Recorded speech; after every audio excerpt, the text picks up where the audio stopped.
bonna batutiisa ha nenno sebo nga tuliika konge ka mukubo abantu mbagamba nti Buganda lwazi tetulimva ndiirwa tetugenda kuwotoka tetunyikibwa mu mazzi tubeerawo nga tetuwoka tuli lwazi omusana gujja n'enkuba nejja ne tusigala waawo batusangaawo Honorable Muwanga Kivumbi aliwo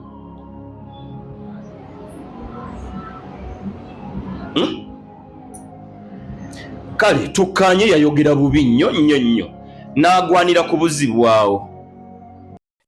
Buterevu omukutu oli kugwa Uganda One Media kwensinzidde okubanga nkutuusaako amawulire mu bujjuvu kakati ampuliriza embeera yeeyo omubaka Honorable Muwanga Kivumbi ne wenjogera bino nga tannaba kubanga bw'atyo amanyikwako oba akubibwako eky'omulubaale kakati ampuliriza omukutu oli kugwa Uganda One Media munatusonyiwa okuva endowooza etwava mu kalulu ampuliriza ebbanga libadde ddene nga tetujja kubanga ate tuweereza munatusonyira ddala naye kakati ampuliriza tukomyewo okubanga ate tutolontoka bupya tusobole kubanga tweyongerayo n'amawulire gaffe kakati ampuliriza nkugambye nti omubaka Honorable Muwanga Kivumbi ne wenjogerera bino nga teri n'omu yategeddewa musajja mukulu gye yatwalibwa wabula ekisinza okubanga kyewuunyisa ye musajja mukulu akulira UCC mu ggwanga erya Uganda Mwami Nyombi Tembo okuvaayo nayogera ebigambo oba oliawo abyoyinza okufumiitirizaako ebyaddala n'ogamba nti bano abasajja n'okuddaala ampuliriza bakuddaala bukuddazi kaakano kubanga ampuliriza emabegakaawo gye buvuddeko loopu w'eggwanga Joel Ssenyonyi ampuliriza yagenda maaso n'okubanga ateeka ku gavumenti akazito bw'atyo wali mu paalamenti y'eggwanga erya Uganda nga abanja Honorable Muwanga Kivumbi oba at least aleetebwe mu kkooti bwabanga yakwatibwa mu mateeka aleetebwe mu kkooti awozesebwe ng'era omusibe omulala yenna bw'abeera wabula kisinga okwewuunyisa nti kakati minisita avunaanyizibwa ku nsonga za gavumenti mu paaliyamenti ampuliriza yavaayo n'akinoganya lwatu n'agamba nti gavumenti ya kuno eya Mwami Museveni temanyi mayitire ga Honorable Muwanga Kivumbi era gavumenti talina kyebimanyiiko tebamanyi na gyali n'olukwo olwamukwata gavumenti teyaluliimu kyokka mpuliriza bino byonna bigenda mu maaso ye akulira UCC musajja mukulu Nyombi Tembo yakugambye nti kakati gavumenti ono teyawamba muwambe wabula yakwata bukwasi yakwata mukwate ng'era omuntu omulala yenna abwakwatibwa mu mateeka kakati no ampuliriza kino kikakasa lwatu nti gavumenti emanyi era yeyina Honorable Muwanga Kivumbi kubanga akulira UCC azze n'akugamba nti gavumenti ono teyawamba muwambe wabula yamukwata ina nomo we ina democratic we kakati bw'ayogera ebigambo bino ampuliriza byongera okukkaatiriza nti kati ate ye minisita wa gavumenti mu paaliyamenti ate ebigambo byayogera bw'ibanga bikontana n'ebyono kakati waliwo ekitali kituufu ekiri mu masekkati g'abantu guno nno si gwe mulundi ogusoose gavumenti ng'egenda maaso n'okubanga ewamba abantu n'ebeegaana amujjukira twali mu biseera by'akalulu bagenda maaso n'okubanga bawamba musajja mukulu Bob Njagi ne Nicholas Oyo ba activists b'eggwanga erya Kenya abaali bazze waneeno okubanga bwe batyo bayambako His Excellency Robert Kyagulanyi Ssentamu okunoonya akalulu bano nabo baakwatibwa wabula gavumenti n'evaayo n'ebeegaana kyokka ddaaki baamala ne bavaayo ne bakkiriza nti be babalina era bali mu basements zaabwe mu ggwanga yennyini lino erya Uganda katono nnyo katulabe omukulu wa UCC ng'agenda maaso n'okubanga akkaatiriza ebigambo bino. Muwanga Kivumbi was not abducted.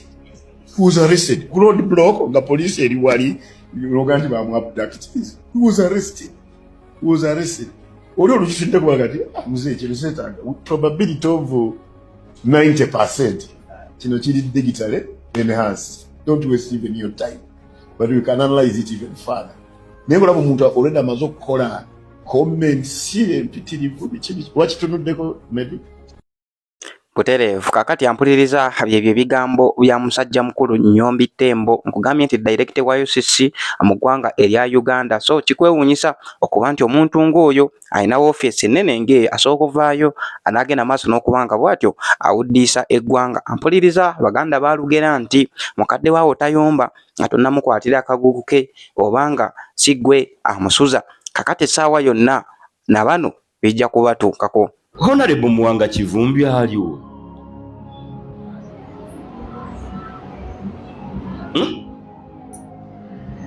kale tukanye yayogera bubi nnyo n'agwanira kubuzibwawo.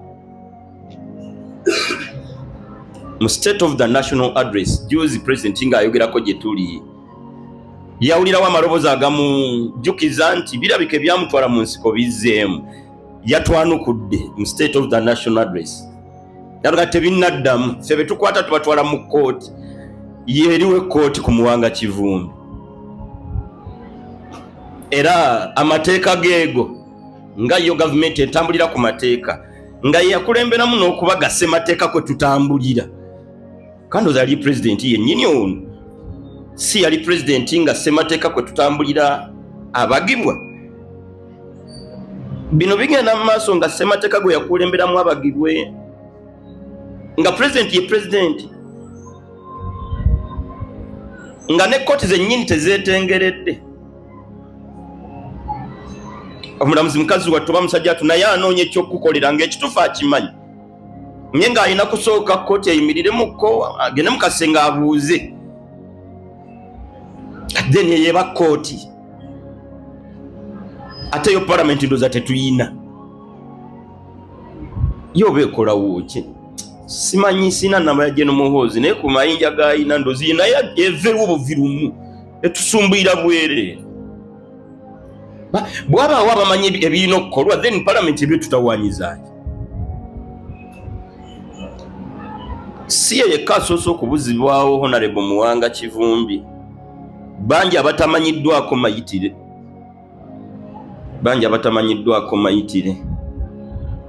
nyina byesaagala kuyingirira naye ate olumu owulira nga butereevu ampuliriza omuzungu oba omungereza alina akagambo akamanyikiddwako nga time ne tukagandawaza ne tukayita obudde kakati ampuliriza abantu nga Honorable Nyombi Tembo director wa UCC oba oliawo olina kuba wabuyi budde gwe n'otunula n'osirika anolinda akadde time yo nekola ebyabyo kakati okugezaako kusiigira ekifaananyi oba oliawo kubiyinza okuddirira eri musajja mukulu oyo nti akamwa kano ampuliriza katonzi ate kaba kamwako kekooleka ekikuli munda kakati omukyalo oyo gwolaba ampuliriza ayogera mu kifaananyi awo omanyi ffe tubeerayo eno munda mu studio zaffe obutambi buno obukolebwa ne tubutereka kakati ampuliriza omukyalo oyo yagenda mu maaso n'okuba nga asuuta gavumenti eno eriko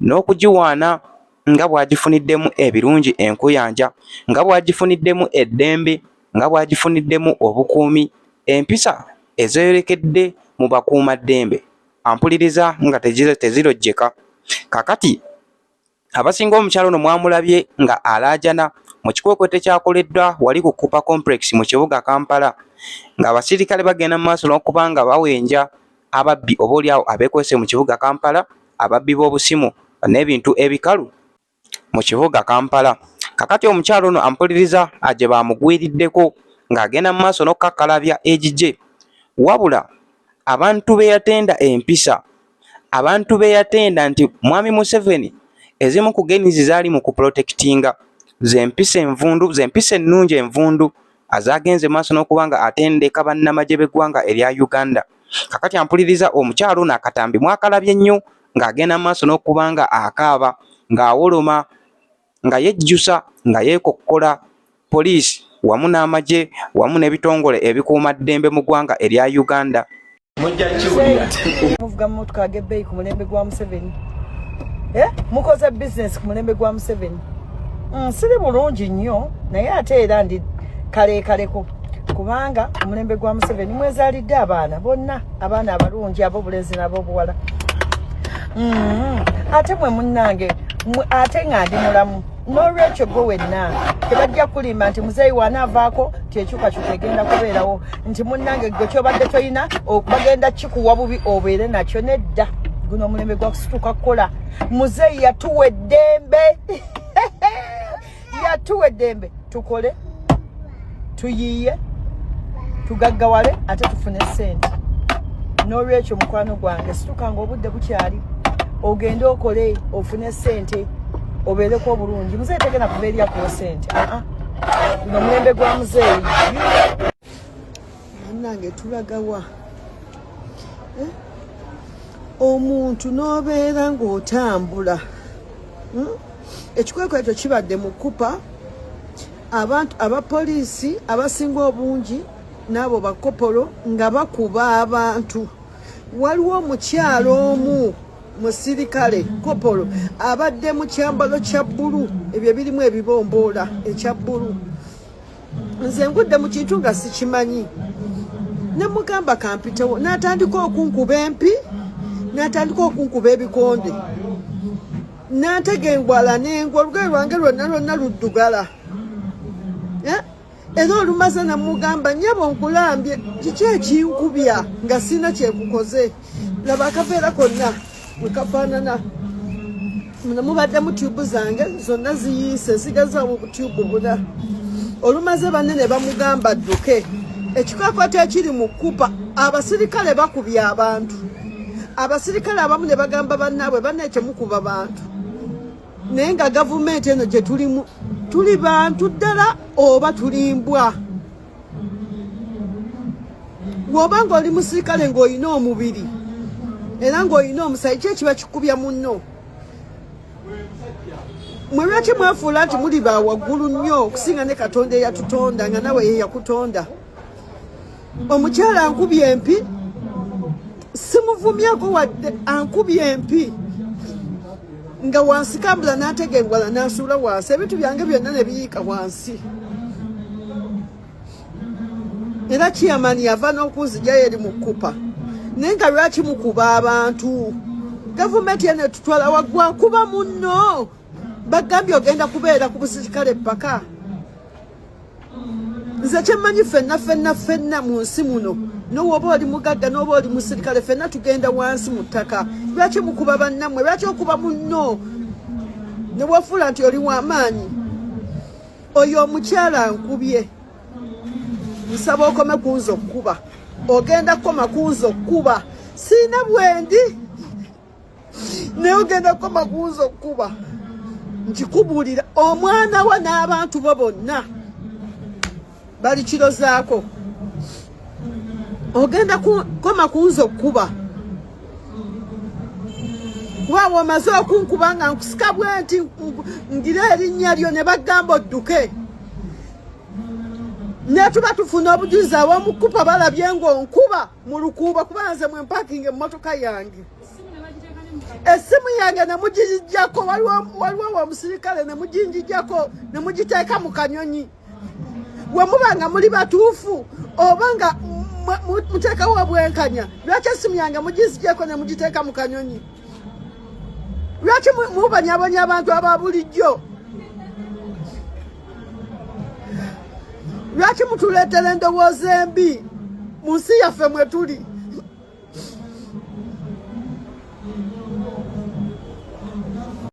History will be harsh on us. History will judge us.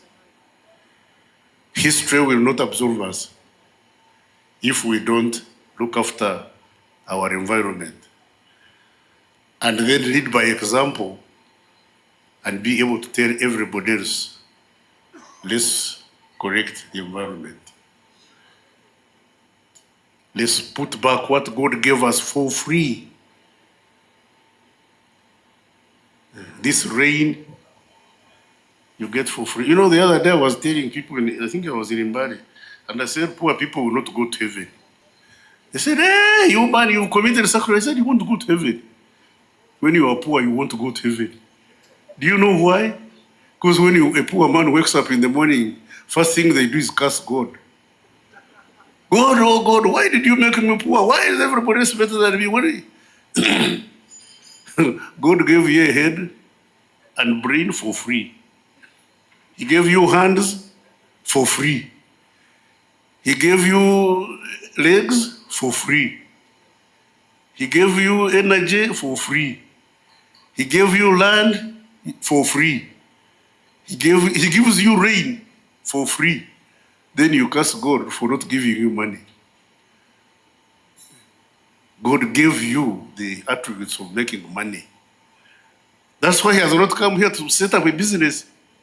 God has no business. He has not looked for a job. He doesn't earn a salary, so he can't give you money because he doesn't make money. But he has given you assets for making money. So stop blaming God for your poverty. You are poor because, well, unless the circumstances are such that, you know, you are physically incapable or you are living in desert. But in Uganda here, you are poor because, not because there is no money, but because the poverty is, it's not in the pocket, it's, yeah. So, ladies and gentlemen, those of you who participated in the competition and the exercise, I want to express my humble but sincere thank you. And the organizers, I want to say in Luganda, tusima bwongerwa.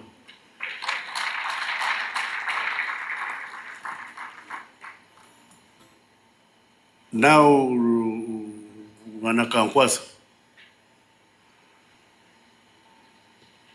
For those of you who allowed people to invade our swamps and what, I'm giving blanket amnesty. But from now on, anybody going into the wetlands and damaging nature, we shall deal with. And those allowing them to do so, we shall deal with. Because when you make your application to work for the environment departments, don't you say I'm going to preserve the environment? So why do you tell us lies? We hire you so that you protect the environment. Now, when you fail to protect the environment, why should we keep you? I'm going after those who are damaging the environment and those who allow them to damage the environment. Amnesty ends today. So when I can tell everybody that I'm not going to punish you for yesterday's sins because I wasn't there, but the sins you commit under my watch, we shall see. Because I don't want history to say he came, he saw, he was negligent. I want to be judged fairly and squarely by history for a contribution I have consciously made towards improving the quality of life of our people in Uganda and the African peoples. I have always told people I'm not a Ugandan, I'm an African. I'm an African from the East African region of Africa and the African district of Uganda. I see people say, oh, me I'm Mujisu, me I'm Muchiga. So what? Mujisu, they were just other than eating Malawa and dancing here. What can they do on their own? They were Chiga, other than climbing the hills of Kigezi and degrading the hills. The hills have been exhausted. They have dug the hills till the soil, and the hills are now exhausted. And the Wachiga now coming down from the hills and claiming the swamps. Kawasa tells those Wachiga to get out of our swamps. Those swamps were put there for a purpose, not for the Wachiga to damage. As far as the Wajisu, they have learned their lesson. You tampered with Mount Elgon, and you saw the consequences. Now, once bitten, twice shy. As you know, the mountain came down on them. Then I went back. When I went back, I said, you people who have remained here, get out of here before God gets the news. They said, oh, this man is a witch. And indeed, when I left, the mountain came down. Now, why did the mountain come down? That mountain has been there since eternity without coming down. But mankind decided to get wiser than God, go up the mountain, cut the trees, remove the tree roots, grow food, which they never ate, because they interfered with the nature, and nature revenged by coming down on them. Now, if we don't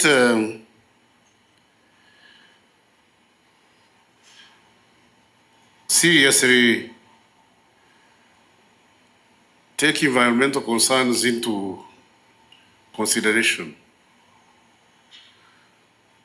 for our generation and the next generation. The damage we do today is a result of selfishness. We want to prosper at the expense of the children of our children.